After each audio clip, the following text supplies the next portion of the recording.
Muy buenas noches, soy Nicolás Lucar, esto es Hablemos Claro, edición especial, y el día de hoy tenemos como invitado, la entrevista va a ser vía Zoom porque hace no mucho que ha regresado de Chumbivilcas, de Cusco, donde ha habido un importante acuerdo, que es por donde quisiera comenzar esta entrevista. Me refiero a Aníbal Torres Vázquez, el flamante presidente del Consejo de Ministros. Aníbal, muy buenas noches, gracias por atendernos.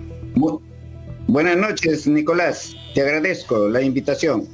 Acabo de llegar de Las Bambas. Y las noticias, comencemos por ahí. ¿Qué cosa es lo que ha pasado finalmente? La noticia que nos ha llegado a nosotros desde allá es que se ha dado una tregua de 45 días. O sea, ¿es una buena noticia? ¿No es una buena noticia? ¿Qué pasó? A ver, que es una buena noticia o es una mala noticia, ¿no? Eso pues va a quedar a la apreciación de cada uno. Yo lo considero una excelente noticia. ¿Quién ha hecho eso? ¿Qué otro antecesor mío ha hecho eso? ¿Ha podido hacer eso? En un diálogo, si quieren no verlo allí, han debido transmitirlo todo, ¿no? Un tira y afloje. Bastante difícil, por supuesto, pero que se ha conducido para llegar a un resultado final, que es el de levantar la toma de las carreteras y que funcionen estas normalmente a fin de que no paralice la producción de las bambas. Claro, nosotros hemos... ¿Y por qué lo hacemos eso? Porque nosotros tenemos una política que lo hemos manifestado desde un inicio, que se basa en la economía social de mercado, en donde protegemos la iniciativa privada, la propiedad privada, la libertad de empresa. ¿Para qué? Para que haya inversión y para que haya trabajo. ¿Qué hemos hecho con esto? Lo que hemos hecho es exactamente eso, que la empresa no continúe parada, porque la empresa genera puestos de trabajo y genera otros beneficios, ¿no?, al país y también a la comunidad misma. Pero, sin embargo, hay gente que nos ataca y nos dice que somos comunistas. O sea, Nicolás, no hay que hablar por hablar. No. Alguna vez tenemos que aprender a hablar en el Perú, ¿no?, con la verdad en la mano. No podemos ser bifrontes, no podemos ser de dos caras. Una cara de acuerdo con la moral y otra cara reñida con la moral, o sea, una cara inmoral, indecente, ¿no? Difamatoria, calumniosa. No puede ser eso. ¿Por qué no podemos hablar con la verdad?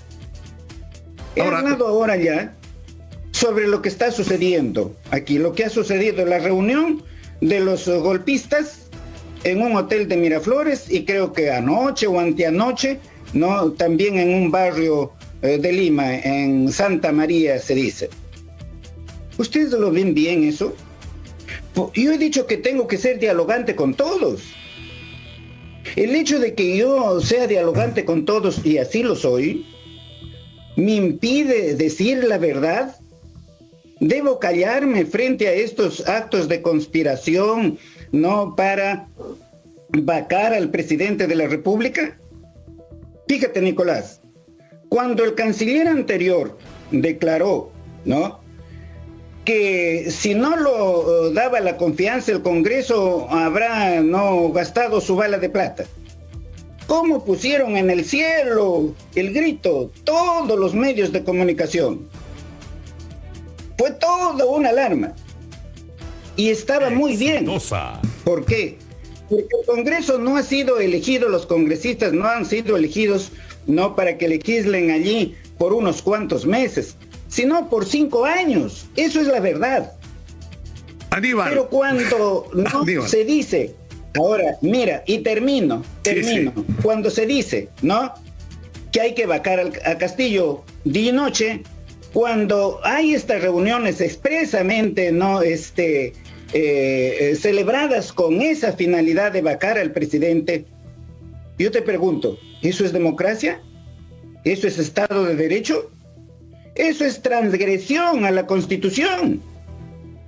Y yo me voy a quedar callado por eso, y ahora los medios estoy viendo que sacan eso, que yo he dicho que no voy a hacer confrontación alguna, pero que inmediatamente ya estoy haciendo confrontación al decir eso, pero no sacan toda la publicación. ¿Por qué?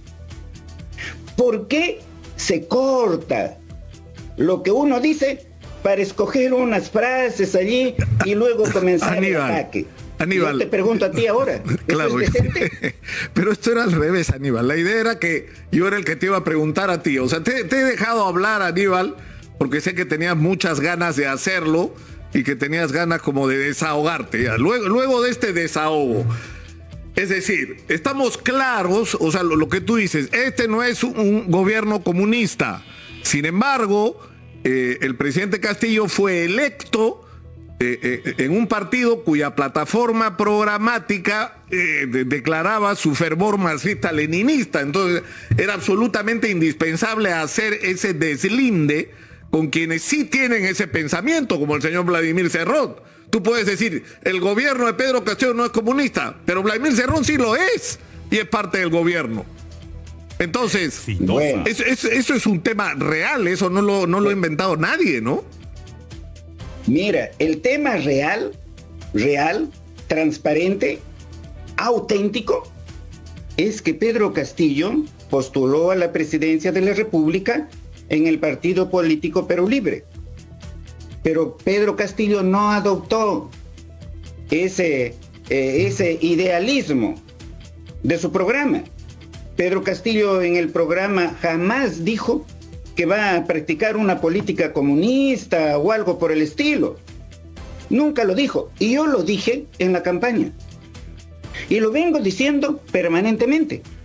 ¿Por qué? Porque yo hablo con Pedro Castillo sobre estos temas. Incluso les demostré que Pedro Castillo es imposible que sea comunista por su posición religiosa. Como tú sabes, el comunismo no tiene religión. En el comunismo, tanto que hablan de esto, a veces sin saber, la comunidad debe entender, comunismo quiere decir que no hay propiedad privada, que todos los medios de producción son de propiedad del Estado, que toda la economía está planificada desde el Estado, que no hay pluralidad de partidos, sino partido único. ¿Existe eso en el Perú en algún momento? Pedro Castillo no ha dicho que es partidario de eso. No. Nosotros estamos postulando por la economía social de mercado que está consagrada allí en la Constitución. ¿Y qué significa la economía social de mercado? Significa propiedad individual, libre iniciativa privada, libertad de empresa, ¿no? Exitosa. Pluralidad de partidos. Eso es lo que nosotros practicamos. No estamos practicando. Claro, pero entonces esa definición que creo, mi estimado Aníbal, hasta ahora no se ha hecho con la claridad que tú la estás haciendo en este momento, debería crear un contexto para un entendimiento. Si no, bueno, es decir, hay fuerzas políticas que está claro, nunca aceptaron este resultado electoral por las razones que todos conocemos, ¿no es cierto? Y que su argumento fundamental es que este era un gobierno comunista que nos iba a llevar a Venezuela. Ya, tú dices eso, ya. Con esta gente difícilmente se va a lograr un entendimiento, pero hay otras fuerzas políticas en el Perú. Acción Popular, o la mayoría de Acción Popular, porque es un partido muy dividido, Alianza para el Progreso, Podemos, Somos Perú, es decir, hay otras agrupaciones políticas con las cuales un entendimiento con este tipo de mensaje que esto, mira, te diría, hasta Avanza País, y de repente hasta Rafael López Aliaga, incluso, ¿o no? No, sí, claro, por supuesto, y debemos hablar todos, las fuerzas democráticas, deberíamos hablar todos y no estar actuando en contra de lo que establece la Constitución, o sea, la economía social de mercado. Pero hay que agregar a eso que economía social de mercado también quiere decir una presencia fuerte del Estado. ¿Para qué?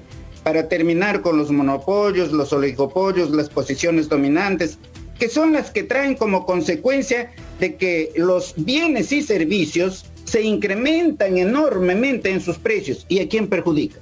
A toda la comunidad. Eso sí que perjudica al más humilde, al más pobre. ¿Alguien lo dice eso? Claro, pero Aníbal, entonces... Sí, hay que combatirlo. Claro, pero esto es un parteaguas, Aníbal. O sea, lo que tú estás diciendo es una definición muy clara que supone que, por ejemplo, el tema de la Asamblea Constituyente deja de ser un asunto prioritario para el gobierno y ¿dónde queda el tema de la Asamblea Constituyente, que para algunos es un asunto vital? Es decir, hay quienes piensan que incluso debería hacerse una constitución socialista en el Perú. O sea, ¿cuál es el mensaje que le das tú como jefe del gobierno de Pedro Castillo en este momento a la gente sobre el tema de la Asamblea Constituyente? Sobre ese tema nos hemos manifestado una y otra vez. Castillo no está promoviendo la Asamblea Constituyente. Sí estuvo en su programa de gobierno. Sí se discutió y una inmensa cantidad de la población quiere Asamblea Constituyente. Hoy día mismo, la gente me dice, allí en Las Bambas, ¿y qué hay, doctor, de la Asamblea Constituyente? Pero nosotros respetamos la posición de todos. ¿Por qué? Porque el presidente no es presidente solamente de los seguidores de Perú Libre, sino de todos los peruanos. Y allí hay, ¿no?, los que están en contra de la Asamblea Constituyente, posición respetable, y están recolectando firmas. ¿El gobierno le está poniendo alguna dificultad, algún obstáculo? Ninguno. Pero podemos obstaculizar a la población, a otros sectores que quieren la Asamblea Constituyente y que recolectan firmas. No lo podemos hacer. Pero ¿qué ha hecho el Congreso de la República aquí?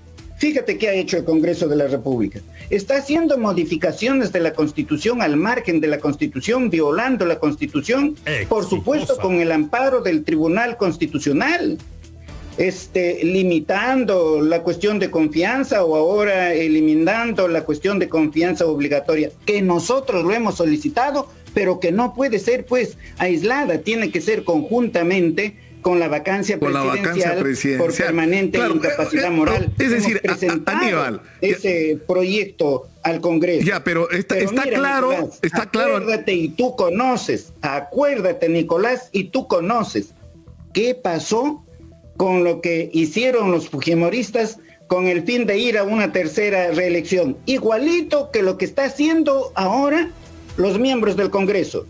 Igualito. A muchos de ellos y a muchos constitucionalistas allí les dije, el Perú no dura eternamente, esto puede terminar. No, decían, aquí tenemos para 20 años. ¿Y qué pasó? Casi todos terminaron en la cárcel. ¿Qué pasaría ahora si se vaca a Pedro Castillo? La cuestión social no va a quedar tranquila. No sabemos cuál va a ser el desenlace. Entonces, ¿no?, puede volver esta situación de los que han transgredido ahora la Constitución tengan el mismo destino. Ahora, no es mi deseo. Ya, pero Aníbal, ¿cómo salimos? O sea, tú estás dando un mensaje en el cual dices, lo de la Asamblea Constituyente queda a un lado. En segundo lugar, este no es un gobierno comunista, es un gobierno que respeta la economía social de mercado. Estamos en un marco en el cual es posible tender puentes. ¿Qué es lo que viene en términos políticos? Es decir, ¿en qué momento se va a acabar la disputa en que la gente, la impresión que tiene es que el gobierno quiere cerrar el Congreso a través de dos solicitudes de confianza denegadas y, si no todo, parte importante de la clase política en el Congreso, lo que quiere es vacar al presidente y no le alcanzan los votos? Además, estoy seguro que si pudieran encontrar el mecanismo para retroceder y bajar el número de votos mínimo, lo harían, ¿no? Pero ¿en qué momento se va a terminar eso y nos vamos a ocupar de los problemas de los peruanos, Aníbal? Es lo que yo creo que se preguntan los ciudadanos. ¿En qué momento esta guerra entre el Congreso y el Ejecutivo va a terminar? ¿Y qué pueden hacer ustedes para que termine? Nicolás, yo lo que invoco es a las fuerzas democráticas en el Congreso. para poder dialogar, para poner fin inmediatamente a esta situación. Se requiere de un poquito de conocimiento y de buena voluntad para terminar con esos dos instrumentos que nos han generado tanta incertidumbre política en el país, que son la cuestión de confianza y la vacancia presidencial por incapacidad moral, en donde se puede meter de todo. Ahora, tú dices, Aníbal... Allí. Ya, pero, de acuerdo. Ahora, tú dices, y no es innegable porque ha ocurrido. Es decir, parte de la crisis política que vive en el Perú tiene que ver directamente con quienes desde la oposición se han negado a reconocer el resultado electoral y primero hablaron de que había fraude y luego empezaron, ni se había instalado el gobierno, ya estaban haciendo campaña y conspirando por la vacancia presidencial. Eso está absolutamente claro, pero el propio gobierno ha cometido errores. Y yo he dicho acá en los editoriales que hago cada día que el problema principal hoy de Pedro Castillo no es con sus enemigos de siempre, sino por quienes votaron por él y quieren que las cosas cambien y que no sigamos en esta inestabilidad que es provocada por decisiones del propio presidente. Por ejemplo, este tema del ministro de Salud. O sea, si tienes un ministro de Salud que está haciendo las cosas bien, como Hernando Ceballos, que ha logrado que se le dé continuidad a la vacunación, que la ha multiplicado, que es un mérito del gobierno, que ustedes deberían sacarle brillo, y lo que hacen es sacar a Hernando Ceballos y poner a alguien que más allá de las investigaciones claramente no está calificado para el cargo. Aníbal, eso no lo ha hecho la oposición, eso lo ha hecho el propio gobierno. Se ha disparado a los pies. ¿O no? Contesto a tu pregunta, a tu comentario, contesto, Nicolás, y lo hago amigablemente, ¿no? El gobierno ha cometido errores. El presidente, cuando fue a la casa de Zarratea, ha recibido a personas que lo visitaban. ¿Lo está haciendo ahora? No lo está haciendo, ya se corrigió. El premier anterior, ¿no?, habló de la bala de plata. Castillo inmediatamente, hasta te digo, se asustó. Inmediatamente salió y dijo, voy a recomponer mi gabinete. ¿Lo hizo o no lo hizo? Lo hizo. Se está corrigiendo, ¿no? Y así por el estilo. En cuanto al ministro de Salud, el ministro de Salud ha sido nombrado en contra de la ley, no cumple los requisitos que están señalados allí en el artículo 124 de la Constitución. ¿Tiene alguna sentencia? ¿Tiene siquiera alguna acusación penal? ¿Tiene siquiera alguna sanción administrativa en su contra? Hay una investigación, se dice, no conozco si realmente existe o no, una investigación en el colegio médico. Pero se debe hacer esas investigaciones, se deben acelerar rápidamente, ¿no?, y tomar una decisión.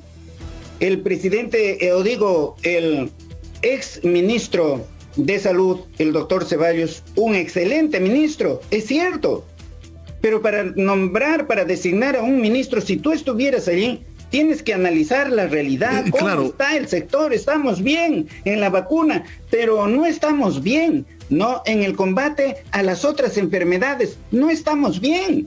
Claro, no estamos bien en combatir a la tuberculosis, no estamos bien, en fin, en la medicina preventiva no nos encontramos bien. Pero de eso, pero Aníbal, porque, de eso hablaba el propio Hernando Ceballos. El que más hablaba de eso era Hernando Ceballos, que era su obsesión, ¿no? De lo mal que estaba todo el sistema de salud pública y cómo por priorizar la atención del COVID, lamentablemente se habían deteriorado los otros servicios y que había que recuperar rápidamente. Me dicen que tenemos una dificultad técnica, Aníbal. Vamos a cortar un momentito y regresamos inmediatamente contigo, por favor. Sí. Tenemos un pequeño problema técnico. Sí, me dicen que vamos a reconectar. Me avisan, por favor, inmediatamente esté resuelto. Pero yo quiero formular la pregunta de esta manera. Es decir, Es cierto que el señor Condori, Hernán Condori, desde el punto de vista estrictamente constitucional, no tiene un impedimento para asumir el cargo. La pregunta es la conveniencia política de su designación, es decir, las razones que han movido a su designación y su calificación desde otra perspectiva. Es decir, una persona que hace unas pocas semanas ha estado promoviendo el uso del agua arracimada como una supuesta sustancia para, ¿no es cierto?, mejorar las células y retrasar el envejecimiento y no sé, y renovar la vida de las personas, cuando es simplemente agua con jugo de granada y arándano. O sea, concentrado, zumo concentrado de granada y zumo concentrado de arándano. Eso es el agua racimada que el hoy ministro de Salud ha estado ofreciendo, ¿no?, en unas plataformas en internet como un producto alternativo para las personas, haciendo una publicidad engañosa sobre las cualidades de este producto. Entonces, eso también es un criterio para tomar una decisión. No sé si retomamos ya la comunicación con el doctor Aníbal Torres Vázquez. O no, nos vamos a una pausa y regresamos con él mejor. Nos vamos a una pausa. Vamos a una pausa. Vamos a la pausa y regresamos con él. Estamos en Exitosa, 11 años integrando al Perú. Soy Nicolás Lucar, esto es Hablemos Claro, edición especial. Estamos con el presidente del Consejo de Ministros, Aníbal Torres Vázquez. Estamos hablando sobre el tema del ministro de Salud, Aníbal. Una de las primeras personas, quiero que me escuches esto porque es revelador, ¿ya? Una de las primeras personas, hace años que en esta emisora hemos peleado por muchas cosas, y una de ellas era el tema del abandono a la salud pública en el Perú. Y uno de los interlocutores, una de nuestras fuentes, una de las personas a las que podíamos sentar acá para que digan lo que estaba pasando en la salud, era Hernando Ceballos. ¿Y saben lo que decía Hernando Ceballos hace años? Están destruyendo el primer nivel de atención, la infraestructura se está cayendo a pedazos, necesitamos el doble de personal, o sea, no el doble, pero necesitamos 10.000, 20.000, 25.000 profesionales más, necesitamos equipamiento, necesitamos acabar con la corrupción en las adquisiciones y contrataciones. Era él el que lo decía. Entonces, si alguien conoce de las carencias, es él, Aníbal, porque ha sido, él ha trabajado en el primer nivel de atención. Entonces, si tú tienes un buen ministro que está haciendo bien su chamba, que además es consciente de las urgencias que tiene que enfrentar junto con la pandemia, como se estaba empezando a hacer con el primer nivel de atención, ¿para qué lo sacas? Si está funcionando, para poner a alguien, porque esa es la verdad, Aníbal, y desmiénteme si estoy mal, porque había que darle a un par de ministerios al señor Cerrón para que no vote por la vacancia, y se decidió que uno fuera el de salud. Porque ¿cuál es la razón para que esté el señor Condori ahí, que es un hombre de Cerrón? ¿O no?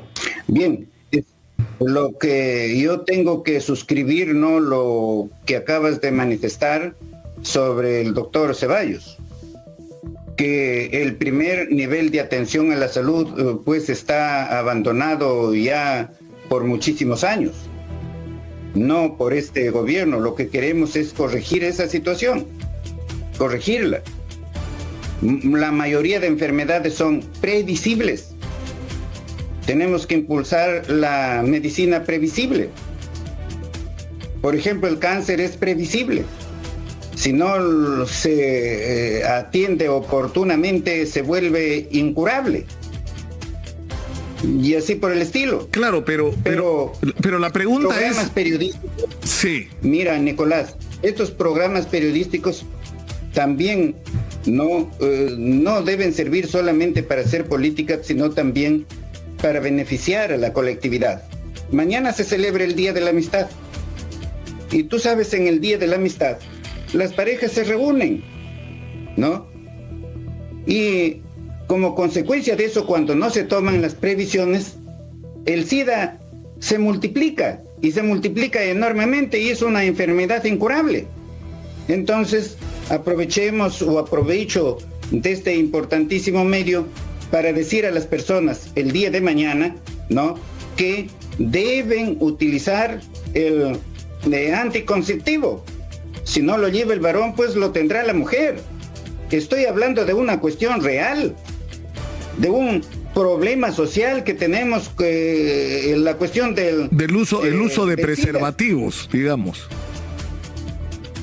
Ahora, en eso yo creo, bueno, no todos lamentablemente vamos a estar de acuerdo, pero la pregunta es decir, ha habido reclamos de profesionales de la salud que se han fajado en estos tiempos contra el COVID y que han terminado renunciando, de diferentes gremios y organizaciones médicas. También es cierto que ha habido sindicatos que le han dado su respaldo al doctor Condori, pero yo creo que una postura mayoritaria ha sido de crítica al nombramiento del doctor Condori.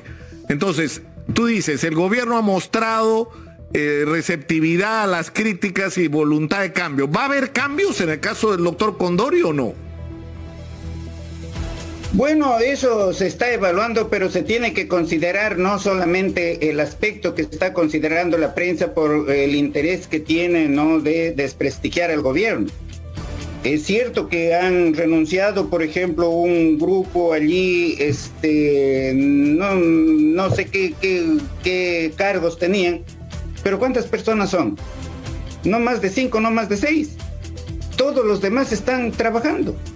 Hay críticas del colegio médico, lo hay, ¿no? Lo hay.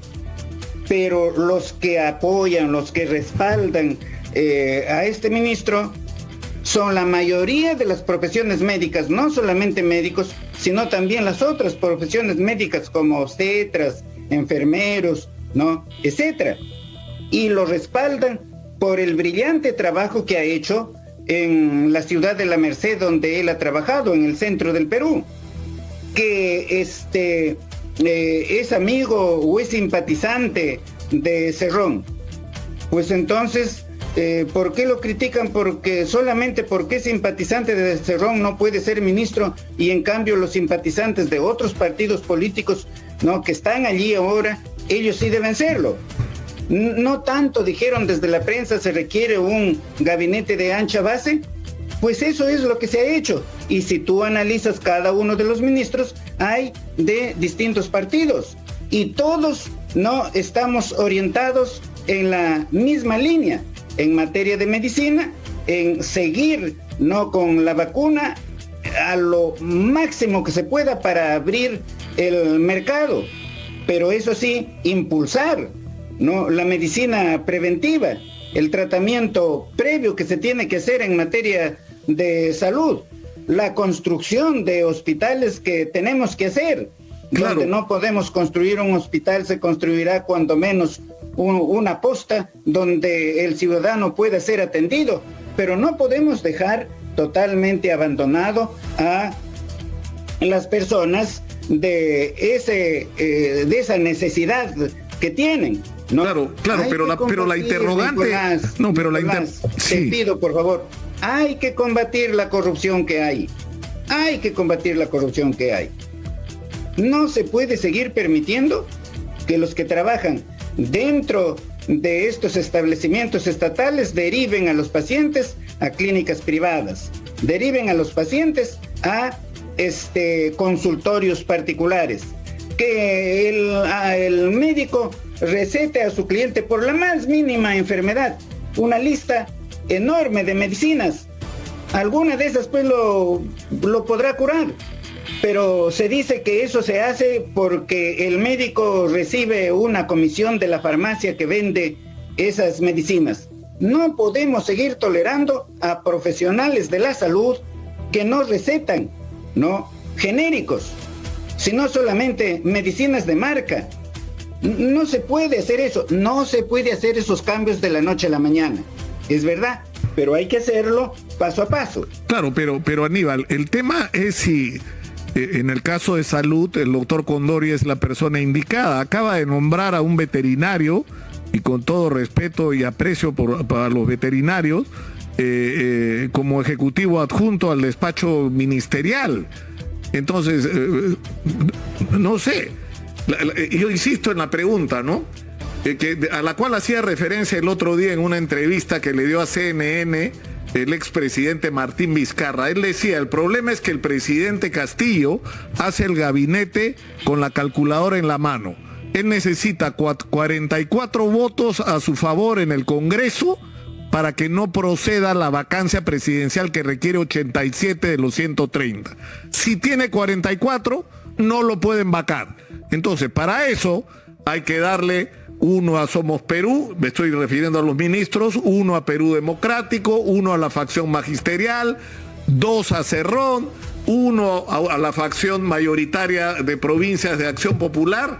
El problema es que esa no es, o sea, no es necesariamente, no estoy descalificando a alguien porque sea miembro de un partido, pero no es necesariamente la manera más indicada, ¿no? O sea, ¿qué te garantiza que la persona que se va a poner ahí sea la más indicada para el cargo?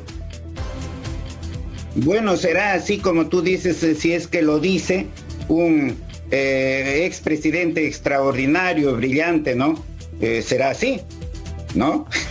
¿No? Que el público valore. No, pero, o sea, más allá de sus defectos, o sea, no hay que negarle a Vizcarra que tiene un gran sentido de la política, ¿no es cierto? Ha sido muy habilidoso en términos políticos, pero, o sea, pero no es así como se ha constituido el gabinete. O sea, no ha habido ese componente de incluir gente por razones políticas para sumar, porque si te peleas con Cerrón, Cerrón puede llamar a la vacancia. No hay una especie de amenaza de Cerrón al presidente Castillo. O me incluyes en el gobierno, bueno, te vaco, yo también, me sumo a Keiko. No, yo estoy allí en el gobierno y no he visto esa amenaza hasta el momento. La amenaza viene del otro lado, que tú y yo lo conocemos, y que es una amenaza permanente y que no reconocieron ni reconocen el triunfo de Castillo, que son los que hablaron de fraude, que son los que iniciaron procesos judiciales sobre fraude y todos esos los perdieron, que son los que concurrieron a la OEA, no para que se pronuncie no en contra de las elecciones por fraudulentas y que ni siquiera lo recibieron, porque son personas totalmente descalificadas, porque están al margen de la realidad, porque la OEA estuvo aquí, no viendo las elecciones como lo estuvo, no la Comunidad Europea, la Comunidad Europea, no lean lo que se pronunció la Comunidad Europea sobre esas personas que hablan de fraude y sobre la prensa en general en el Perú. También hay que leer algo, ¿no? De los que opinan en contrario. Ahora, César Acuña ha dicho que no hay los votos suficientes para vacar al presidente, pero que en principio su postura va a ser no darle el voto de confianza al gabinete, es decir, al gabinete que tú presides, Aníbal. Pero ¿qué vas a hacer tú? ¿Tú vas a convocar a los líderes de los partidos políticos para conversar con ellos y tender puentes o no? Sí, voy a hacer eso, pero no con el ánimo desesperado, ¿no? De que me den la confianza, no. Voy a hacer eso para crear gobernabilidad en el país, conmigo o con otro gabinete. Es el momento de poner término a esto. El que el Congreso nos dé la confianza o no nos dé, es su facultad exclusiva, como he dicho una y mil veces. No, nosotros no vamos a protestar por la decisión que tome el Congreso. Ahora, ¿cuándo planean ustedes ir a presentarse para solicitar el voto de investidura? ¿Cuáles son los plazos que se han dado? Mira, frente a las circunstancias y cómo se han producido, ¿no?, las situaciones ahora, frente a estos hechos de que se está complotando contra el presidente secretamente, no solamente congresistas, sino ex representantes políticos, ¿no?, con el único fin de desestabilizar el país, de dar el golpe de Estado, ¿no? Entonces, ¿qué voy a hacer? Lo que voy a hacer es, mañana o pasado, presento la carta a la señora presidenta del Congreso pidiéndole, ¿no?, que ella nos señale día y hora para la presentación. No le voy a decir tal o cual día, no, que ellos lo señalen libremente. La Constitución dice que el gabinete se tiene que presentar dentro de los 30 días contados a partir de su juramentación, ¿no? En virtud de eso, voy a presentar esa carta. Ahora, Que debe ser mañana, a más tardar pasado mañana. ya, pero en el camino, es decir, ¿no te preocupa que no te den el voto de confianza? O sea, tú dices, hay que lograr entendimiento y gobernabilidad y estás haciendo una declaración, yo creo que es la más tajante que se ha hecho hasta ahora con respecto a lo que es este gobierno, o mejor dicho, a lo que no es. O sea, esto no es un gobierno comunista. Eso es lo que tú has dicho. Esto es un gobierno que promueve la inversión privada, que respeta la propiedad privada. Y por lo tanto, a partir de eso es posible un entendimiento con otras fuerzas políticas democráticas que vayan en la misma dirección. Entonces, eso te debería teóricamente abrir el espacio para entendimientos, por ejemplo, con César Acuña, que ya está diciendo que no te va a dar el voto de confianza, pero no ha hablado con... Bueno, mi paisano no me va a dar el voto de confianza. ¿Qué voy a hacer? Pero si quisiera hablar con él, voy a pedir a hablar con él, ¿no? Sobre todo para terminar con esta cuestión de inestabilidad política que afecta al país enormemente y especialmente en el campo económico. Sobre lo otro, ahora, mira lo que hemos hecho en Las Bambas. Se han reunido los campesinos y se han reunido los empresarios con la intervención del Estado. Y todos como seres humanos hemos podido, ¿no?, llegar a conclusiones positivas, beneficiosas para el país, beneficiosas para la empresa, beneficiosas para la comunidad, beneficiosas para el Estado en general. Y estoy viendo que eso sí no lo transmiten, ¿no? Eso sí no lo transmiten, porque no conviene. Mira, por eso hemos comenzado hoy día... ¿A cuáles intereses? Los intereses golpistas. Ya, pero no es el caso, no es el caso de todos. Ellos tienen una posición política de derecha, ellos estarían contentísimos con la solución a la cual hemos llegado. Lo que sí quiero decir desde aquí, desde tu programa, ¿no?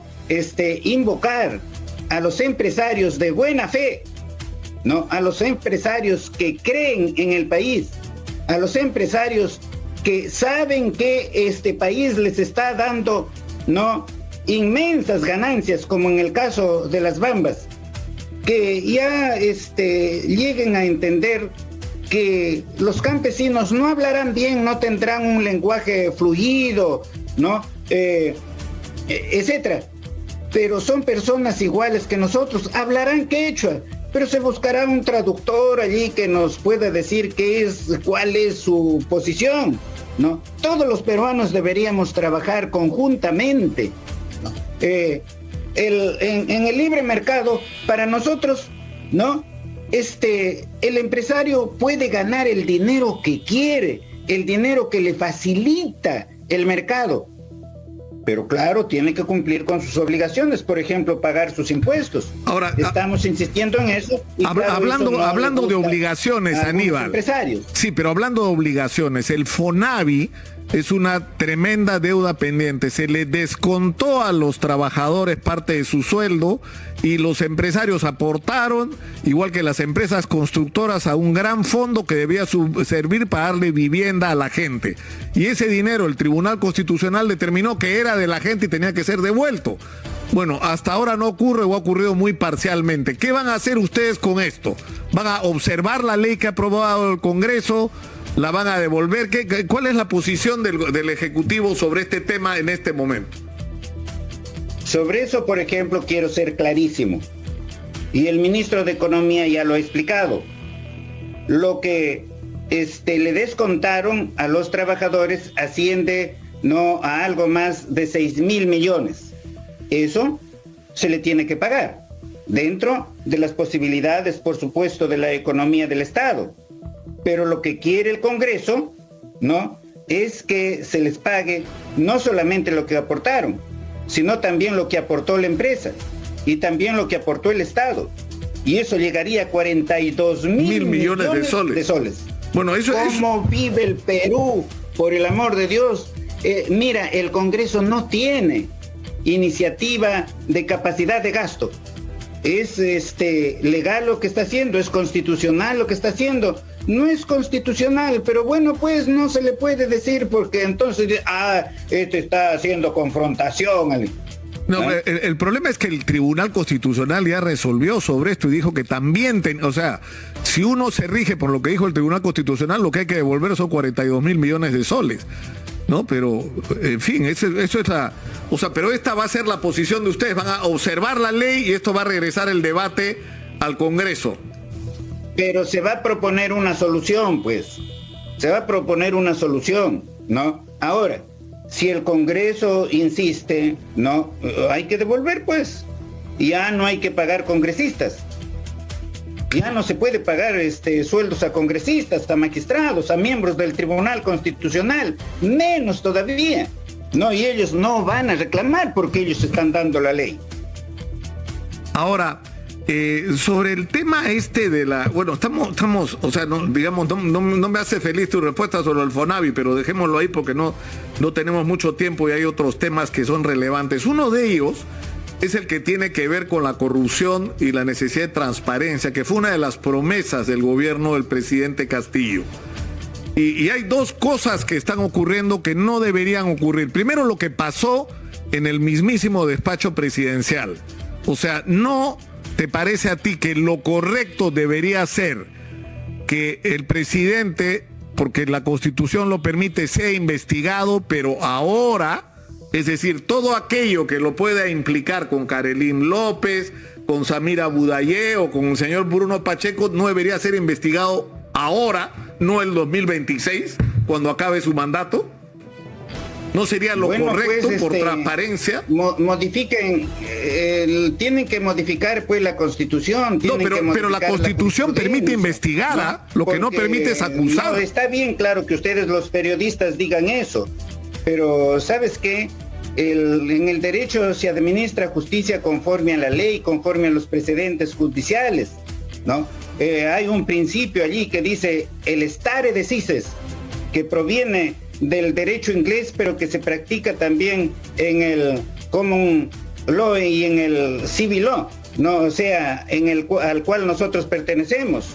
Al juez le dice, estate quieto, y ya resolviste de esta forma, entonces todos los casos iguales los tienes que resolver en la misma forma, porque si no estás creando una situación de inseguridad. Ya el público no va a pensar que estás administrando justicia, sino que estás vendiendo, que estás subastando justicia. Y la Fiscalía Suprema se pronunció, ¿no?, en ese sentido, en el caso de un buen presidente, según tu opinión, ¿no? En el caso de él, y entonces ¿por qué en el caso de Castillo en otra forma? Solamente por unas denuncias, solamente porque alguien dice que la señora Karelyn visitó la casa de Breña, pero no llegó a conversar con el presidente. pero yo no creo que Vizcarra, pero Aníbal, pero no ponga el ex secretario general, no, en el caso del ex secretario general, revisen pues sus antecedentes. Ingresó allí sin tener antecedentes, pero entrando aparece que tenía esa suma allí, y eso lo está investigando, ¿no?, la autoridad judicial, y esos procesos se deben acelerar, y si hay responsabilidad, sí, pero se aplicará el máximo de la pena. Pero Aníbal, me preocupa casi que pongas Nicolás. No, pero me preocupa Nicolás, no te escucho. Sí, me preocupa, no sé si me escuchas ahora. ¿Ahora me escuchas? Ahora sí. Me preocupa que pongas en mi boca palabras. Yo no he dicho que Martín Vizcarra sea un buen presidente, más.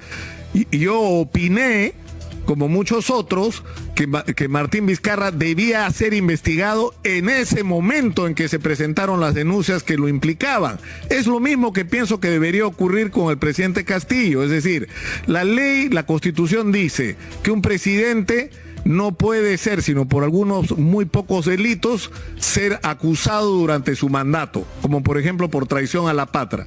Pero por corrupción no puede ser acusado durante su mandato, pero sí puede ser investigado. Entonces yo creo que sería un buen gesto del presidente Castillo decir, como un gesto de transparencia que me diferencia de los que estuvieron antes, yo me someto a la investigación, que me investiguen ahora. Es lo que dice, que lo haga, ¿no? Ninguno de la oposición ni nadie de los medios reconoce buenos gestos. Nadie. El presidente tuvo gestos extraordinarios que nadie lo ha tenido. El presidente abrió ampliamente las puertas del Palacio de Gobierno para que los fiscales o las fiscales ingresen como Pedro a su casa. El presidente renunció a su secreto bancario, a su secreto tributario, a su secreto de las comunicaciones. Ya pues, si ya habrán abierto esos secretos y ya habrán encontrado algo. Lo que pasa es que no van a encontrar nada. Lo que pasa es que aquí los que están haciendo esas críticas son los que robaron al Perú por miles de millones. Algunos no, que son dueños de medios de comunicación, y esos medios de comunicación de propiedad de esos corruptos son los que critican a Pedro Castillo. No nos van a impedir luchar permanentemente contra la corrupción. Lo estamos haciendo, ¿no? Claro que lo tenemos que hacer por los medios que nos señala la ley.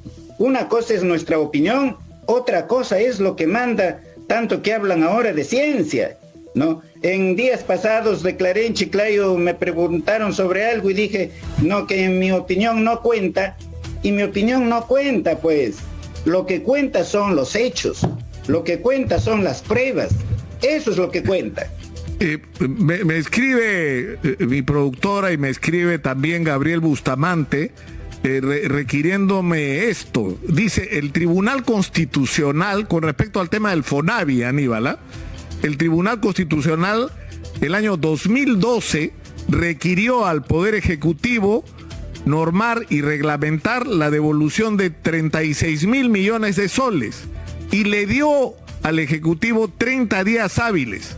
De eso ya se van a cumplir 10 años y todavía no se cumple, porque esto ya lo discutió el Tribunal Constitucional, ¿no? El problema es que nos hemos pasado años y nadie ha querido comenzar por la discusión de reconocer o no la deuda que se tenía con los fonavistas. Es decir... Pero nosotros ahora vamos a comenzar a pagar dentro de las posibilidades, ¿no? Dentro de del dinero con que cuenta el Estado, ¿no? Aquello que se le ha descontado realmente al fonavista. Porque eso es lo correcto, eso es lo moral. No también exigir cosas imposibles al Estado. Seamos realistas. En caso contrario, pues como te digo, cumplamos con pagar los 42.000 millones, ¿no? Y paralicemos el país. Y especialmente, no paguemos remuneraciones a funcionarios públicos, a las Fuerzas Armadas, cerremos los colegios. Sí, ¿no? pero hay mecanismos, ¿no? Algo, pues, pero no necesaria, podría encontrarse mecanismos partiendo del reconocimiento de la obligación para programar ese pago de una manera ordenada sin causar un perjuicio catastrófico a las finanzas públicas, ¿no? Para eso tenemos... Estamos reconociendo la obligación. No estamos negando la obligación, estamos reconociendo la obligación, ¿no? Y estamos diciendo que se va a pagar la obligación, que asciende a algo más de 6.000 millones de soles, ¿no? Que se les va a pagar. Pero hablar de 30.000, de 42.000 millones de soles, ¿de dónde, Nicolás? Ahora, ¿de dónde? ¿Qué hacemos para regresar, Aníbal, que tiene el país? Aníbal, el mensaje del presidente que provocó cuando era candidato ilusión en un sector importante de la población y que le permitió, pese a la campaña que fue feroz en contra, que le permitió ganar, aunque por escaso margen, pero ganó las elecciones, fue la promesa de que las cosas iban a ser diferentes. Entonces, ¿qué es lo que ha ocurrido tradicionalmente en el Perú? El partido o un partido gana las elecciones con sus aliados y se lanzan sobre el aparato del Estado para coparlo porque saben que solo tienen 5 años. Entonces en esos 5 años se agarran los puestos públicos claves desde los cuales se contrata, se hacen adquisiciones, se nombran personas y se convierte la gestión pública en un negocio donde el objetivo no es resolver el problema del ciudadano, sino resolver el problema, la política es una tremenda fábrica de millonarios, Aníbal. Por eso el Perú está como está, por eso hemos crecido y no se han resuelto los problemas de los ciudadanos. Entonces lo que preocupa es si esa historia no se está repitiendo. O sea, por ejemplo, yo te digo, y no soy brujo, simplemente tomo la experiencia de lo que ocurrió en el gobierno de regional de Junín. Si tú le das a Vladimir Cerrón el Ministerio de Salud y el Ministerio de Energía y Minas, lo primero que va a hacer es meter a toda su gente ahí. No porque sean buenos para la función, sino porque son su gente.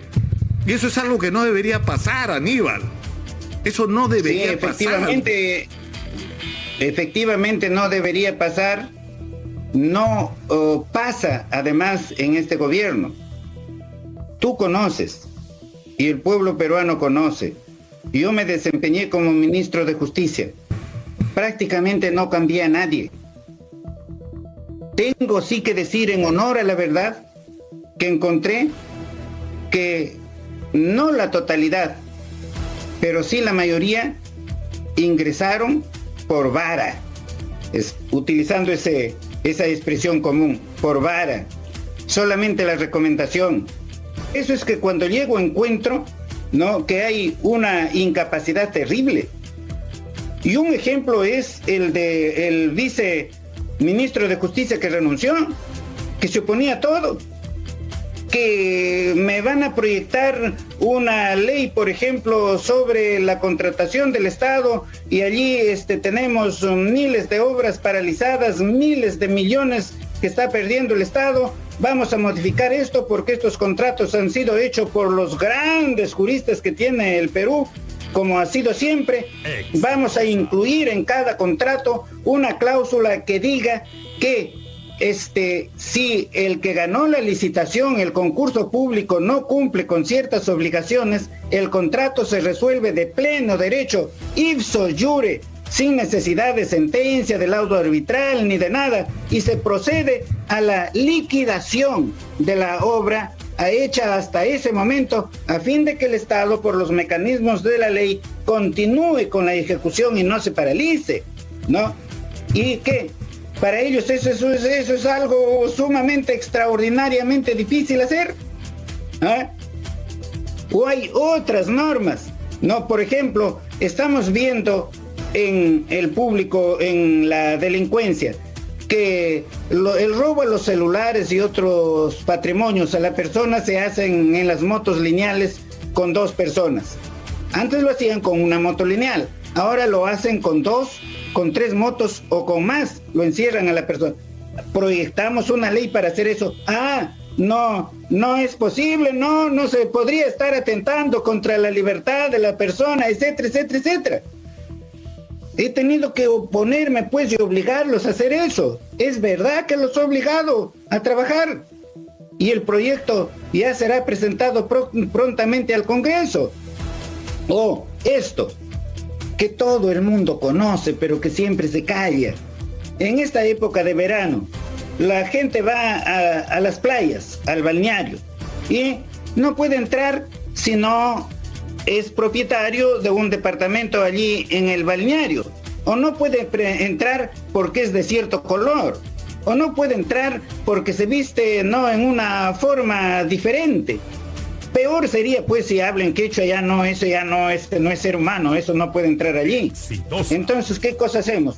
Un proyecto de ley para prohibir eso en el balneario. Ese proyecto está en el Congreso de la República y el Congreso de la República no lo trata, porque eso no será importante, pues, para los congresistas. Es importante la vacancia presidencial, ¿no? Y así por el estilo, otros proyectos, un proyecto para acelerar los procesos de alimentos que se demoran una eternidad, ¿no? A fin de acelerar estos procesos. Sí, tenemos, nos queda ya muy poco tiempo, Aníbal, tenemos que ir terminando, y yo tengo una interrogante, porque me llegan montones de denuncias sobre que el ministro de Energía ha nombrado al abogado de la mamá de Vladimir Cerrón en el cargo, ¿no? O que se ha nombrado a una persona propietaria de un medio de comunicación porque participó en la campaña de Perú Libre. Es decir, tú vas a observar los nombramientos, o sea, vas a hacer una revisión de los nombramientos para ver si han sido hechos adecuadamente, es decir, no solamente si cumplen con los requisitos que manda la ley, sino si es la persona indicada. O sea, por ejemplo, tú has hablado de la promoción de la inversión y la minera es clave en este momento. O sea, si no logramos en el Perú hoy atraer la mayor cantidad de inversión minera, vamos a perder el tren de la historia. Porque ese es la locomotora que puede mover toda la economía peruana. Entonces, si no tienes a la gente adecuada en el Ministerio de Energía y Minas, no la vas a poder hacer, por más ganas que tú tengas de hacerlo. Entonces te pregunto, ¿vas a revisar esos nombramientos?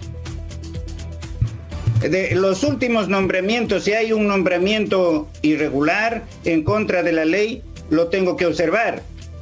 Pero jamás para discriminar a las personas por razones políticas, económicas, religiosas, sociales, ¿no? Por ninguna de esas razones, porque yo soy abogado y actúo dentro, ¿no?, del ordenamiento jurídico, no puedo actuar al margen. Pero sí, ya frente a un hecho tan conocido de un nombramiento, no de cualquier funcionario público, sino del Procurador General de la República, sin reunir ningún requisito, en el cual la ministra simplemente lo ha llamado, te nombro procurador y listo, se acabó, ¿no? Y la Contraloría, por supuesto, encuentra que hay esa tremenda irregularidad y se le saca, y ahora que no están llamando al Congreso a cada rato. Oiga usted, ellos no se opusieron al nombramiento de Salaverry. La Contraloría dijo que no cumplía los requisitos y Salaverry tuvo que salir. ¿Por qué Salaverry tuvo que salir y por qué el Procurador General no? Esa es la doble moral que tenemos en el país. Aníbal, tenemos que terminar por hoy. Yo te agradezco mucho por esta entrevista. No hemos podido tocar todos los temas que yo hubiera querido, pero creo que en algo ha ayudado a entender qué es lo que pretendes hacer y cuáles son los objetivos de tu presencia en la presidencia del Consejo de Ministros. Muchas gracias por esta entrevista. Te agradezco muchísimo, Nicolás, por la invitación. Quedo a tu disposición y siempre reiterándole al público por lo que hemos dicho con el día de mañana, que cuiden su salud, porque la transmisión de las enfermedades sexuales es muy grande en nuestro país. Cuiden su salud, no destruyan su salud. Muchas gracias. Aníbal Torres Vázquez ha estado con nosotros, presidente del Consejo de Ministros. Terminamos por el día de hoy. Yo me despido mañana en la edición regular de Hablemos Claro a las 8 de la mañana. Muy buenas noches. Perú, hemos presentado Hablemos Claro.